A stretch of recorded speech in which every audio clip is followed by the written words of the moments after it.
Hello दोस्तों, कैसे हैं आप लोग सब? होपफुली आप सब लोग ठीक होंगे, खैरियत से होंगे, फिट एंड फाइन होंगे। तो welcome to one more episode of inside view with Sameer. और आज का एपिसोड इंटरेस्टिंग है। पहला तो हम डिस्कस करेंगे जो सेकंड ओडीआई हुआ between India and Australia at Visakhapatnam. और उसके बाद मैं अपनी पहला एपिसोड स्टार्ट कर रहा हूँ क्रिकेट फिक्सिंग टेल्स का। तो मैंने पहले अपने लास्ट एपिसोड में कहा था कि मैं क्रिकेट फिक्सिंग के बारे में जो भी इश्यूज हुए हैं, जो भी एक ब्लैक स्पॉट लगा था क्रिकेट के ऊपर, उसके सब एपिसोड्स जितने भी इश्यूज हुए थे, जितने भी इंसिडेंसेस हुए थे, मैं आपके साथ डिस्कस करूँगा। तो पहले आ जाते हैं सेकेंड ओडीआई पे, लेकिन उससे पहले रिक्वेस्ट है एज यूजुअल, कमेंट करें, सब्सक्राइब करें और मेरे एपिसोड को प्लीज़ लाइक करें। और आपको कोई भी इम्प्रूवमेंट चाहिए तो प्लीज़ कमेंट करें, बट सब्सक्राइब करना ना भूलें। तो सेकंड ओडीआई, और जैसे मैंने अपने थंबनेल पे आज कहा है, ये तो शुरू होने से पहले ही ख़त्म हो गया। क्या था ये अगेन सेम थिंग एक्चुअली। अगर आप इंडियन क्रिकेट को फॉलो कर रहे हैं from quite quite a while, आप 2019 से देख ले, तो इंडियन टॉप ऑर्डर को लेफ्ट आर्म सीमर्स हमेशा परेशान करते आए हैं और वो कंटिन्यूस है। आप आज मिचेल स्टार्क ने अच्छी गेंदबाजी की, लेकिन बहुत अच्छी गेंदबाजी की, लेकिन ऐसा एक्स्ट्रा ऑर्डिनरी स्पेल नहीं था। उन्होंने जो वानखड़े में डाला था वो काफ़ी बॉल वहाँ स्विंग हो रहा था। यहाँ बॉल ठीक है, थोड़ा हेल्पफुल कंडीशंस थे क्योंकि विशाखापट्टनम में बारिश हुई थी कल, और उसकी मद्देनज़र थोड़ा बॉलर्स को हेल्प थी। लेकिन ऐसा सरेंडर कर देना मुझे मुझे मुझे अच्छा नहीं लगा इंडियन क्रिकेट टीम के टॉप ऑर्डर का। आप देखेंगे Shubman Gill away from the body खेले, वो फॉर्म में खेल रहे हैं तो उन्हें ऐसा लग रहा है कि हर बॉल में कनेक्ट कर दूंगा और रन्स बना लूंगा। तो ऐसा नहीं है, आपको बॉलर को रिस्पेक्ट देना पड़ती है, आपको सेट होना पड़ता है। वो तीसरा बॉल ही खेल रहे थे वो इनिंग्स का, और उन्होंने इतना अपिश ड्राइव मारा जो जो पॉइंट पे उनका उनका उनका आउटसाइड एज लग के चला गया। इजी कैच था। उसके बाद रोहित शर्मा, विराट कोहली ने अच्छी बल्लेबाजी की। विराट बहुत अच्छे अच्छे शॉट्स लगा रहे थे। रोहित शर्मा ने भी जो हेल्पफुल कंडीशंस थे उनको उन्होंने भाप लिया था और अच्छी अच्छी बैटिंग कर रहे थे। सडनली उन्होंने भी एक अपिच ड्राइव मारने गए और स्लिप्स में कैच दे बैठे। उसके बाद सूर्य कुमार यादव, वो तो बड़े डिसअपॉइंटमेंट है।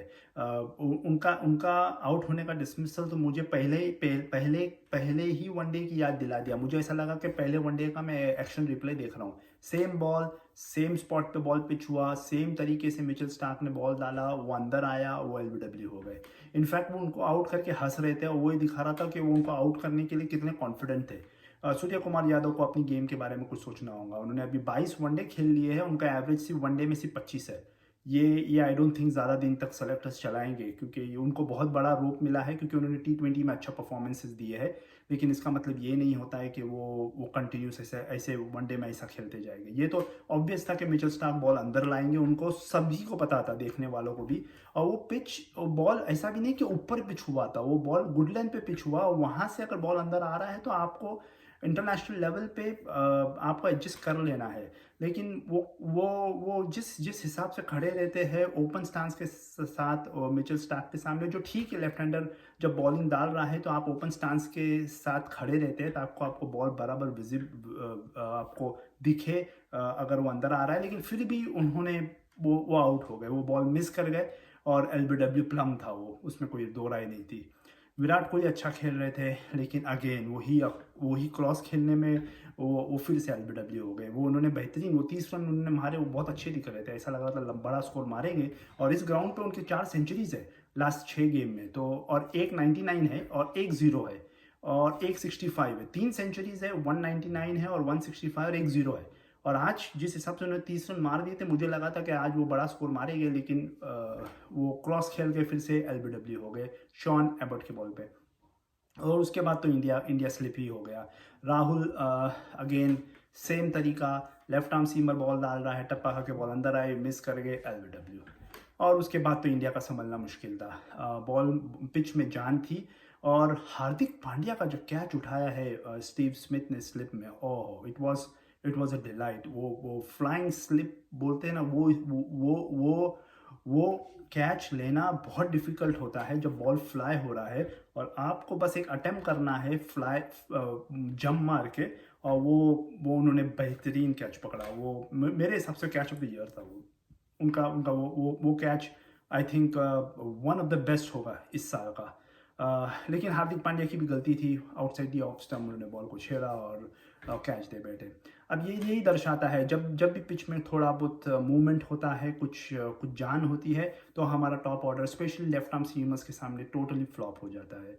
और अगर ये सही चलता रहा तो मैं सोच रहा हूँ कि ये ओवल में जो वर्ल्ड टेस्ट चैंपियनशिप का फाइनल होने वाला है, ऑस्ट्रेलियंस देख रहे होंगे, वो ये सारे डिसमिसल्स देख रहे होंगे। और अगर इंडिया को वर्ल्ड टेस्ट चैंपियनशिप जीतना है तो अपने अपने अपने लेफ्ट आर्म सीमर के सामने स्पेशली कैसा खेलते हैं उसे उसे सुधारना होगा। यही टॉप ऑर्डर है हमारा टेस्ट मैच में, रोहित शर्मा, विराट कोहली, शुभमन गिल, सूर्य कुमार यादव। अगर श्रेयस अय्यर नहीं फिट हुए तो हो सकता है कि वही खेले या के राहुल खेले। तो टॉप ऑर्डर तो यही है हमारे पास, तो इन्हें देखना होगा उसका। इंडियन टीम सिलेक्शन पे आ जाते हैं और मुझे बहुत अजीब लगा। ये यहाँ बारिश हो रही थी 2 दिन से और इंडियन टीम ने 3 स्पिनर खिलाए जो मुझे बहुत अटपटा लगा। और दो स्पिनर्स जडेजा और अक्षर पटेल तो एक जैसे ही प्लेयर है, एक जैसी ही बैटिंग करते हैं, एक जैसी ही बॉलिंग डालते हैं, लेफ्ट आर्म स्पिनर है। हाँ, जडेजा एक अच्छे फील्डर भी है। तो जडेजा और अक्षर पटेल के बीच में अगर चॉइस करना हो वाइट बॉल क्रिकेट में और जडेजा अवेलेबल, तो हमेशा मैं जडेजा के लिए जाऊँगा। अब अक्षर पटेल को खिला के आप क्या वेरिएशन ला रहे थे? कुछ नहीं। पिच में जान थी, अगर अगर तो आप उमरान मलिक को खिला लेते थे, लेकिन नहीं। इंडियन टीम ने 3 स्पिनर खिलाए जो पिच पे जहाँ पेसर्स हावी होने वाले थे। यहाँ तक कि मैंने पिछले एपिसोड में कहा था कि ऑस्ट्रेलिया को एक एडिशनल सीमर खिलाना है, और उन्होंने खिलाया, जिन्होंने नेथन एलिस को खिलाया शॉन एबर्ट और मिचेल स्टार्क के साथ। और आप रिजल्ट देखिए, इंडिया बोल आउट हुई 117 पे। लेकिन इंडिया ने शार्दुल ठाकुर को बिठा के अक्षर पटेल को खिलाया। लाइक वो मेरे लिए एकदम ही अजीब डिसीजन था।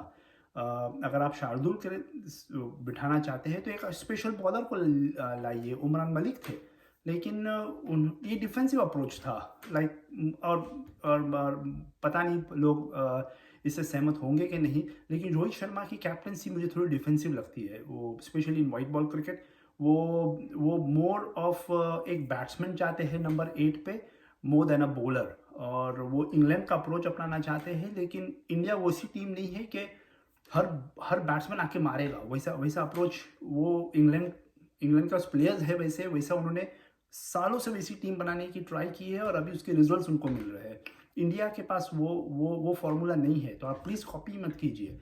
आपके पास बैट्समैन रखिए नंबर 7 तक, आपके पास 2 ऑलराउंडर है, हार्दिक पांड्या, रविंद्र जडेजा। उसके बाद आप बॉलर्स को खिलाए, लाइक उमरान मलिक। उन्हें जितना एक्सपोजर मिलेगा उतना कम है, लेकिन अगर उनको साथ में घुमाते रहना है तो इससे अच्छा उनको रिलीज़ कर दीजिए कि वो डोमेस्टिक जाके खेले। वो सा टीम सिलेक्शन भी मुझे समझ में नहीं आया है, वो बहुत ही अजीब सिलेक्शन था।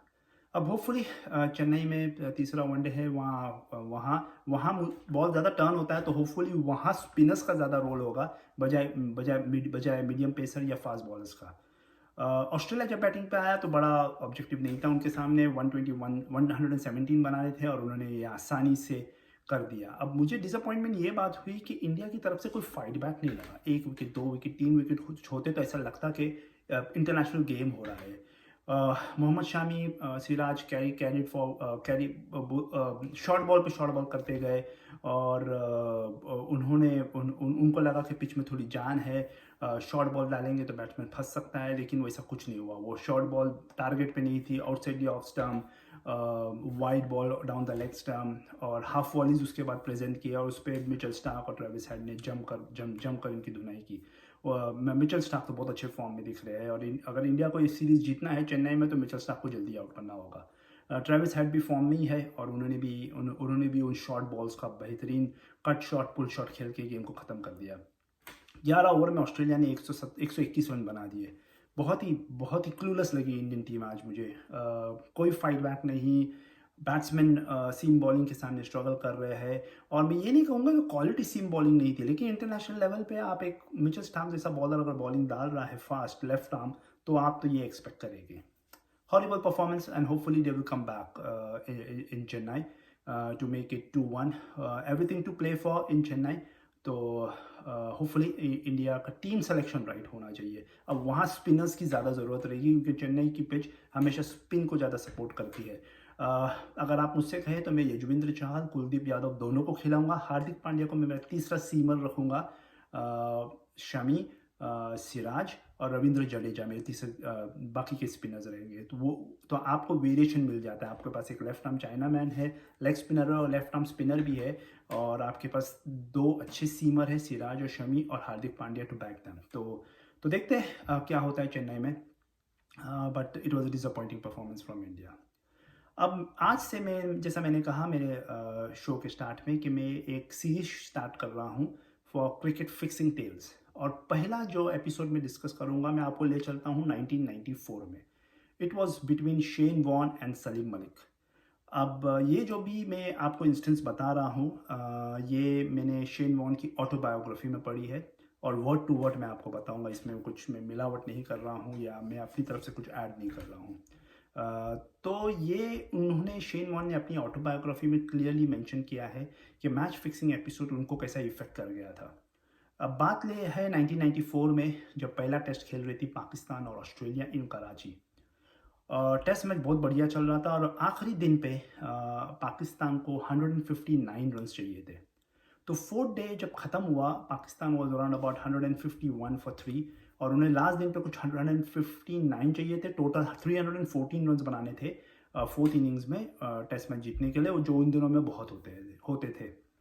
तो जब शेन वॉर्न और टीम में उनके साथ में एक ऑफ स्पिनर थे, ऐसा लग रहा था कि शेन वॉर्न और टीम में और पाकिस्तान पे हरा देंगे। वो ये पाकिस्तान में ऑस्ट्रेलिया ने काफ़ी टाइम से नहीं जीता था, और मार्क टेलर का वो पहला टेस्ट मैच था एज अ कैप्टन। तो ऑस्ट्रेलिया फुली चार्ज अप था कि वो टेस्ट मैच वो जीतेंगे। अब फोर्थ डे इवनिंग पे जब शेन वॉर्न अपने होटल रूम में थे, सलीम मलिक ने उन्हें कॉल किया और उन्होंने कहा कि क्या आप मुझसे आके मिल सकते हो। तो शेन वॉर्न को लगा कि अगर फ़ोन पे ही बात हो जाए तो ठीक है, लेकिन सलीम मलिक ने कहा कि ये अर्जेंट है, प्लीज़ आप आके मुझसे मिले होटल रूम में। तो शेन वॉर्न थोड़ा इंक्विजिटिव हो गए, उन्हें लगा पता नहीं क्या क्या सिचुएशन है, तो वो जाके सलीम मलिक को अपने रूम में मिले। तो सलीम मलिक ने उनको रूम में बुलाया, बिठाया, और फिर सलीम मलिक ने उनसे कहा कि ये टेस्ट मैच हम हार नहीं सकते। तो शेन वॉर्न ने कहा, राइट, हम भी यहाँ जीतने के लिए ही आए हैं, ऑल द बेस्ट, लेकिन हम आपको जीतने नहीं देंगे। शेन वॉर्न थे, उन्होंने ऐसे ही कहा उनसे। सलीम मलिक ने इसके बाद कहा, नहीं आप समझ नहीं रहे, हम हार नहीं सकते। अगर हम हार गए तो पाकिस्तान में बहुत सारे घर जल जाएंगे, प्लेयर्स के पे अटैक होगा। तो शेन वॉर्न ने उनसे कहा कि ये मेरा कंसर्न नहीं है, ये तो सिक्योरिटी का कंसर्न है, and all the best to you, कि आप ट्राई करें जीतने का। सलीम मलिक ने फिर से कहा कि आप समझ नहीं रहे, मैं चाहता हूं कि आप मेरी मदद करें ये टेस्ट मैच में पाकिस्तान को जिताने के लिए। तो शेन वॉर्न उस वक्त एकदम चुप बैठ के बोले, ये कैसा हो सकता है। तो सलीम मलिक ने उन्हें एक ऑफर दिया कि आप जो बॉलिंग डालते हैं, मेक श्योर कि आप बैट्समैन को आउट ना करें, और आउटसाइड दी ऑफ स्टंप पूरा दिन डालते रहे। और उसके बदले में शेन वॉर्न को और टिम मेयर को सलीम मलिक ने $200,000 $200,000 की ऑफर की। शेन वॉर्न, एक बात तो उन्हें चक्कर आ गया कि इतना बड़ा अमाउंट, और मैं आपको ये 94 की बात कर रहा हूँ। शेन वॉर्न थोड़ा उन्हें समझ नहीं आ रहा था क्या सलीम मलिक को कहे वो। लेकिन थोड़ी देर में शेन वॉर्न ने वहाँ से खड़े हो गए, उन्होंने बोले, no, I am not going to do this, और रूम के बाहर चले गए। सलीम मलिक ने उनसे कहा कि जल्दी नहीं है, आप मुझे बाद में आप इसके बारे में सोचिए और मुझे शाम तक बताएं, आपको मैं आज के आज कैश आपके रूम में भिजवा दूंगा। लेकिन शेन वॉर्न ने उनसे सिर्फ कहा, thank you and please don't talk to me about this any more, और वो चले गए अपने रूम में। उन्होंने टीम में को इस बारे में कहा, और उन्होंने बेस्ट चीज़ ये की कि उसी टाइम पे वो गए और अपने कप्तान मार्क टेलर और उनके मैनेजर बॉबी सिम्पसन, उन्होंने उनसे डिस्कस किया। वो भी बहुत सरप्राइज हो गए कि इतना पैसा कोई ऑफर कर सकता है ख़राब बॉलिंग करने के लिए। ध्यान रखिए, ये वो टाइम था जब मैच फिक्सिंग कुछ शुरू नहीं हुआ था, ये पहला एपिसोड आ रहा था सबके नज़र में। उन दोनों ने, अब मार्क टेलर ने और बॉबी सिम्पसन ने, आईसीसी मैच रेफरी थे वो टाइम पे, जॉन रीड, उन्हें बताया। वो भी सरप्राइज हो गए, बोले इतना पैसा, एंड उन्होंने एक रिपोर्ट बनाई। अब दूसरे दिन, 5वें दिन का खेल शुरू हुआ, और खेल बहुत मज़ेदार था। अगर आपको यूट्यूब पे उसकी क्लिपिंग्स अवेलेबल है, पाकिस्तान ऑस्ट्रेलिया की 1994 कराची टेस्ट, ये सितंबर में हुआ था और बहुत बेहतरीन टेस्ट मैच हुआ। अब पाकिस्तान एक स्टेज पे ऐसा आ गया कि 256 फॉर 9 हो गए और उन्हें कुछ लास्ट विकेट थी उनके हाथ में और 56 रन और चाहिए थे।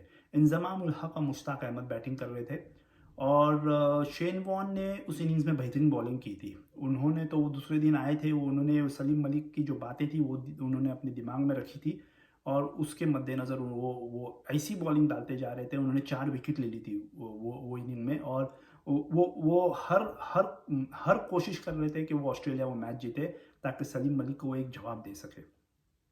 इंजमाम ने बड़ी बेहतरीन गेंदबाजी की, इंजमाम ने बड़ी अच्छी बल्लेबाजी की। शेन वॉर्न की जो गेंदबाजी थी बहुत बेहतरीन थी, लेकिन उसके सामने भी उन्होंने अच्छे शॉट्स लगाए।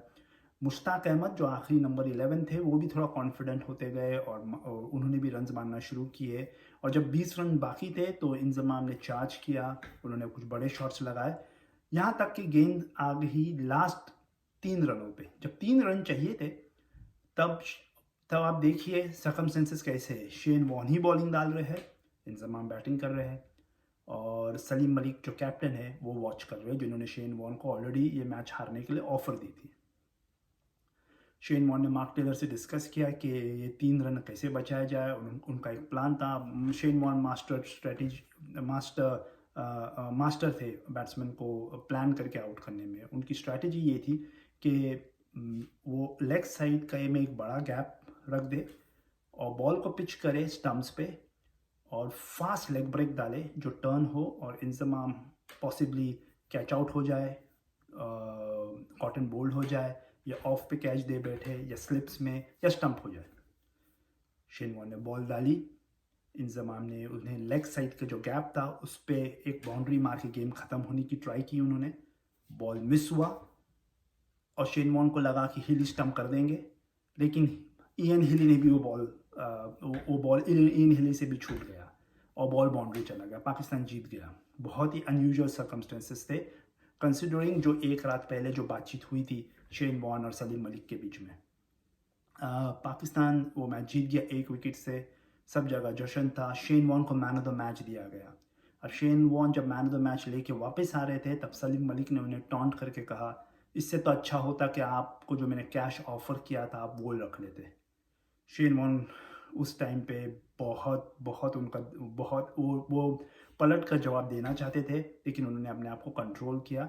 उन्होंने अपनी ऑटोबायोग्राफी में कहा कि उस वक्त मुझे ऐसा लगा कि मैं इसका I should blue this his head of. इसका मतलब मैं उसे पकड़ के मारूं ऑलमोस्ट। बट उन्होंने अपने आप को कंट्रोल किया और वो ड्रेसिंग रूम में चले गए और ये किस्सा फिर बाद में मीडिया में रिपोर्ट हुआ और आईसीसी के पास रिपोर्ट गई। उन्होंने पाकिस्तान क्रिकेट बोर्ड के साथ फॉलोअप किया। पाकिस्तान क्रिकेट बोर्ड ने उस टाइम पे तो कोई इन्वेस्टिगेशन नहीं की। जब ऐसे किस्से और आना शुरू हुए तब पाकिस्तान टीम ने इस पे केस किया। सलीम मलिक को कोर्ट ले जाया गया। कोर्ट में शेन वॉर्न ने टेस्टिमनी करने के लिए नहीं आए क्योंकि वो एक टूर पे बिजी थे, लेकिन मार्क वॉ गए टेस्टिमनी करने सलीम मलिक के अगेंस्ट। तो पता चला कि मार्क वॉ को भी उसी सीरीज़ के बीच में ऑफ़र हुई थी। मार्क वॉन ने उनके अगेंस्ट टेस्टिमनी की कि मुझे ऐसी ऑफ़र हुई और based upon what Shane Warne ने जो उनके खिलाफ अपने कप्तान, अपने मैनेजर और आईसीसी रेफरी जॉन रीड, इन सब की रिपोर्ट्स के बाद सलीम मलिक पे लाइफ बैन लगाया गया। शेन वॉर्न उसके बाद उन्होंने अपनी ऑटोबायोग्राफी में कहा है कि एटलीस्ट मैं सेटिस्फाई हुआ कि एटलीस्ट मलिक पे ये बैन लगा। और इसी तरह पहला किस्सा जो मैच फिक्सिंग का क्रिकेट में नज़र आया। ऐसे ही किस्से दोस्तों मैं आपसे डिस्कस करूंगा। एक और किस्सा है शेन वॉर्न का, जहां एक बुकी ने उन्हें कुछ पैसे दिया और उन्होंने एक्सेप्ट भी कर लिया था, लेकिन उसके पीछे कितनी बड़ी स्टोरी है और कितना बड़ा किस्सा है वो मैं आपके साथ फिर कभी अपने दूसरे एपिसोड में डिस्कस करूंगा। तो आज के लिए इतना ही दोस्तों। आज के लिए इजाज़त दे। होपफुली आपको मेरा ये कंटेंट पसंद आया होगा। प्लीज़ आपको अगर पसंद आ रहा है मेरा चैनल तो सब्सक्राइब करें, कमेंट करें, लाइक करें और इसी तरह मेरे साथ बने रहिए। तो नेक्स्ट टाइम तक के लिए everyone please take care of yourself और मेरी तरफ से गुड बाय।